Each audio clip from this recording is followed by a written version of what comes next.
கோபுரம் டிவி நேயர்களுக்கு இனிய வணக்கம். இன்று பிறந்தநாள் காணும் மற்றும் மணநாள் காணும் அத்துணை சகோதர சகோதரிகளுக்கும் எங்களது இனிய வாழ்த்துக்கள். பாபாவின் ஆசிகளோடு பல்லாண்டு காலம் நீங்கள் எல்லா வளங்களும் செல்வங்களும் பெற்று நலமுடன் வாழ வாழ்த்துகிறோம். பாபா அழைக்கிறார்.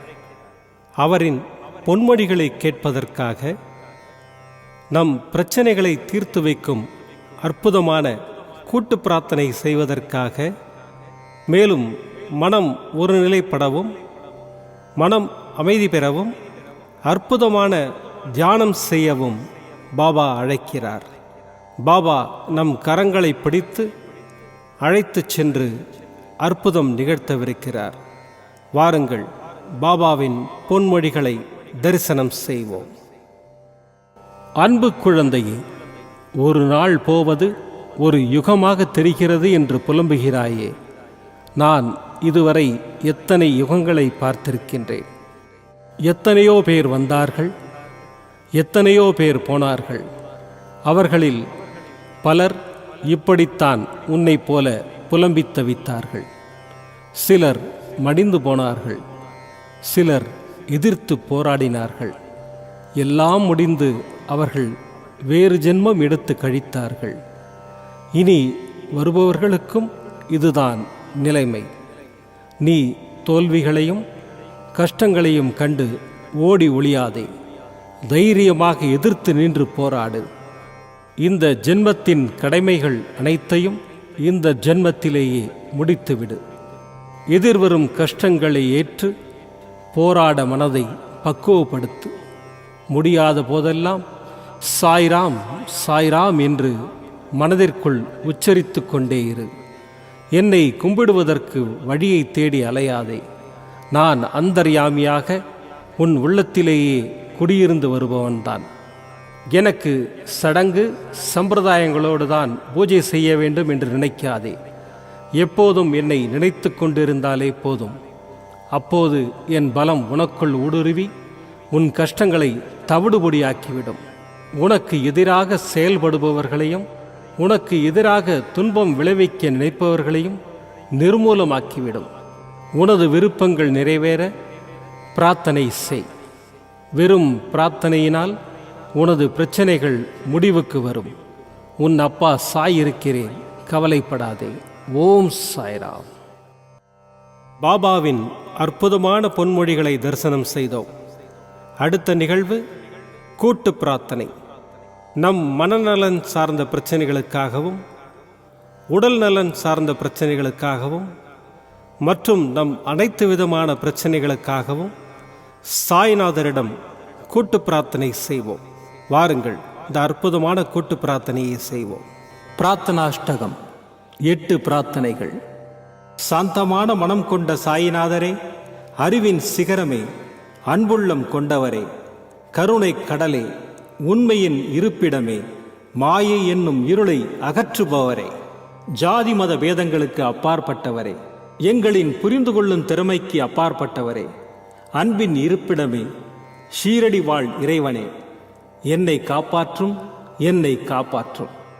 ஞான சூரியனே, ஞானத்தை வழங்குபவரே, பக்தர்களின் மனங்களில் உலவிடும் பரமஹம்சரே, அனைத்து நன்மைகளுக்கும் காரணமானவரே, தங்களை சரணடைந்தவரை காப்பவரே, படைக்கும் தொழில் புரியும் பிரம்மாவும் காக்கும் கடவுளான விஷ்ணுவும் நீங்களே. 3 உலகங்களையும் யுகங்கள் முடிவில் தன்னுள் ஐக்கியமாக்கிக் கொள்ளும் ருத்திரனும் தாங்களே. நீங்கள் இல்லாத இடம் இந்த பூமியில் ஏது? எல்லாம் அறிந்த இறைவன் நீங்கள். எங்கள் எல்லோரின் இதயங்களிலும் வசிப்பவரும் நீங்களே. எனது எல்லா குற்றங்களையும் மன்னிக்க வேண்டும் என்று வேண்டி கேட்டுக்கொள்ளுகின்றேன். அலை அலையாய் தொடர்ந்து வரும் சந்தேகங்களையும் மனமயக்கங்களையும் போக்குவீராக. நீங்கள் கோமாதா, நான் பிறந்த இளங்கன்று. நீங்கள் சந்திரன், நான் சந்திரகாந்த கல். தங்கள் பாதங்கள் கங்கை நதி. பணிவுடன் இந்த தாசன் உங்கள் பாதங்களில் தலை வணங்குகிறேன். உங்கள் கைகளை என் தலைமீது வைத்து ஆசை கூறுங்கள். என் கவலைகளும் துன்பங்களும் பறந்தோடட்டும். இந்த கணு தங்களின் தாசன். இந்த 8 துதிகளையும் கூறி நான் உங்களை சாஷ்டாங்கமாக நமஸ்கரிக்கின்றேன். எனது பாவங்கள், துன்பங்கள் மற்றும் ஏழ்மை நிலை இவை யாவும் உடனடியாக விலகி ஓடட்டும். ஓம் சாய்ராம், ஓம் சாய்ராம், ஓம் சாய்ராம். அற்புதமாக கூட்டு பிரார்த்தனை செய்தோம். பாபா நம்முடைய கோரிக்கையை ஏற்று நிச்சயமாக நமக்கு அற்புதங்களை செய்வார் என்பது சத்தியம். இனி கண்களை மூடி பாபாவை மனதில் நிறுத்தி பாபாவின் அற்புதமான சக்தி வாய்ந்த மந்திரத்தை அனுபவிப்போம். ஓம் ஷிரடி வாசாய வித்மஹே சச்சிதானந்தாய தீமஹி தன்னோ சாய் பிரச்சோதயாத். ஓம் ஷிரடி வாசாய வித்மஹே சச்சிதானந்தாய தீமஹி தன்னோ சாய் பிரச்சோதயாத். ஓம் ஷிரடி வாசாய வித்மஹே சச்சிதானந்தாய தீமஹி தன்னோ சாய் பிரச்சோதயாத். ஓம் ஷிரடி வாசாய வித்மஹே சச்சிதானந்தாய தீமஹி தன்னோ சாய் பிரச்சோதயாத். ஓம் ஷிரடி வாசாய வித்மஹே சச்சிதானந்தாய தீமஹி தன்னோ சாய் பிரச்சோதயாத். ஓம் ஷிரடி வாசாய வித்மஹே சச்சிதானந்தாய தீமஹி தன்னோ சாய் பிரச்சோதயாத். ஓம் ஷிரடி வாசாய வித்மஹே சச்சிதானந்தாய தீமஹி தன்னோ சாய் பிரச்சோதயாத். ஓம் ஷிரடி வாசாய வித்மஹே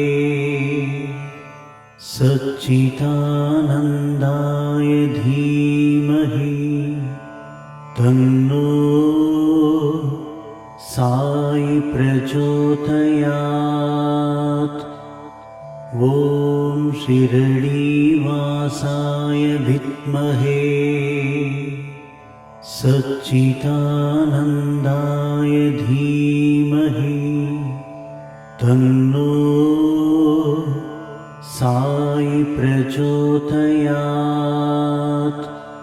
ஓம் ஷிரடி வாசாய வித்மஹே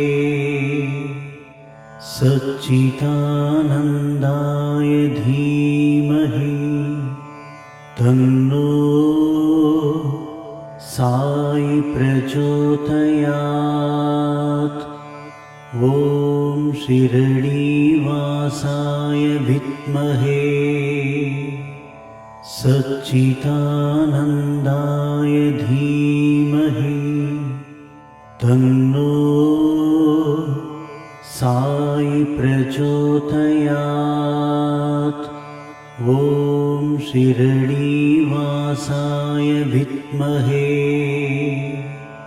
சச்சிதானந்தாய தீமஹி தன்னோ சாய் பிரச்சோதயாத். ஓம் ஷிரடி வாசாய வித்மஹே சச்சிதானந்தாய தீமஹி தன்னோ சாய் प्रचोदयात्। ॐ शिरडीवासाय विद्महे सच्चिदानन्दाय धीमहि तन्नो साई प्रचोदयात्। ॐ शिरडीवासाय विद्महे सच्चिदानन्दाय धीमहि तन्नो साई प्रचोदयात्। ॐ शिरडीवासाय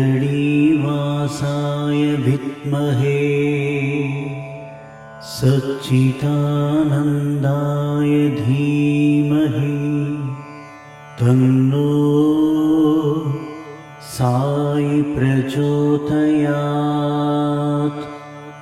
ॐ शिरडीवासाय विद्महे सच्चिदानन्दाय धीमहि तन्नो साई प्रचोदयात्। ॐ शिरडीवासाय विद्महे सच्चिदानन्दाय धीमहि तन्नो साई प्रचोदयात्। ॐ शिरडीवासाय विद्महे सच्चिदानन्दाय धीमहि तन्नो साई प्रचोदयात्। ॐ शिरडीवासाय विद्महे सच्चिदानन्दाय धीमहि तन्नो साई प्रचोदयात्। ॐ शिरडीवासाय विद्महे सच्चिदानन्दाय धीमहि तन्नो साई प्रचोदयात्। ॐ शिरडीवासाय विद्महे सच्चिदानन्दाय धीमहि तन्नो साई प्रचोदयात्। ॐ शिरडीवासाय विद्महे सच्चिदानन्दाय धीमहि तन्नो साई प्रचोदयात्। ॐ शिरडीवासाय विद्महे सच्चिदानन्दाय धीमहि तन्नो साई प्रचोदयात्। ॐ शिरडीवासाय विद्महे सच्चिदानन्दाय धीमहि तन्नो साई प्रचोदयात्। ॐ शिरडीवासाय विद्महे सच्चिदानन्दाय धीमहि तन्नो साई प्रचोदयात्। ॐ शिरडीवासाय विद्महे सच्चिदानन्दाय धीमहि तन्नो साई प्रचोदयात्। ॐ शिरडीवासाय विद्महे सच्चिदानन्दाय धीमहि तन्नो साई प्रचोदयात्। ॐ शिरडीवासाय विद्महे सच्चिदानन्दाय धीमहि तन्नो साई प्रचोदयात्। ॐ शिरडीवासाय विद्महे सच्चिदानन्दाय धीमहि तन्नो साई प्रचोदयात्। ॐ शिरडीवासाय विद्महे सच्चिदानन्दाय धीमहि तन्नो साई प्रचोदयात्। ॐ शिरडीवासाय विद्महे सच्चिदानन्दाय धीमहि तन्नो साई प्रचोदयात्। மீண்டும் நாளை காலை இந்த அற்புதமான பாபா அழைக்கிறார் நிகழ்ச்சியில் சந்திப்போம். நன்றி, வணக்கம். விதம் விதமான பக்தி நிகழ்ச்சிகளை உங்களுக்காக தந்து கொண்டிருக்கிறது உங்கள் கோபுரம் டிவி. உங்களுக்கு பிடித்த நிகழ்ச்சிகளை லைக் செய்யுங்கள், உங்களுக்கு பிடித்த மாணவர்களுக்கு ஷேர் செய்யுங்கள். மேலும் சப்ஸ்கிரைப் செய்வதோடு மட்டுமல்லாது அருகில் இருக்கும் பெல் பட்டனை கிளிக் செய்து கோபுரம் டிவி நிகழ்ச்சிகளை உடனுக்குடன் தெரிந்து கொள்ளுங்கள். மற்றும் ஒரு மகிழ்ச்சியான செய்தி, கோபுரம் டிவி ஆப்பை கூகுள் பிளே ஸ்டோரில் ஃப்ரீ டவுன்லோட் செய்து கோபுரம் டிவி நிகழ்ச்சிகளை தொடர்ந்து கண்டுகளியுங்கள். பாருங்கள், ரசியுங்கள், பரவசமடையுங்கள். gopuramtv.com. பக்தி பக்திமயம்.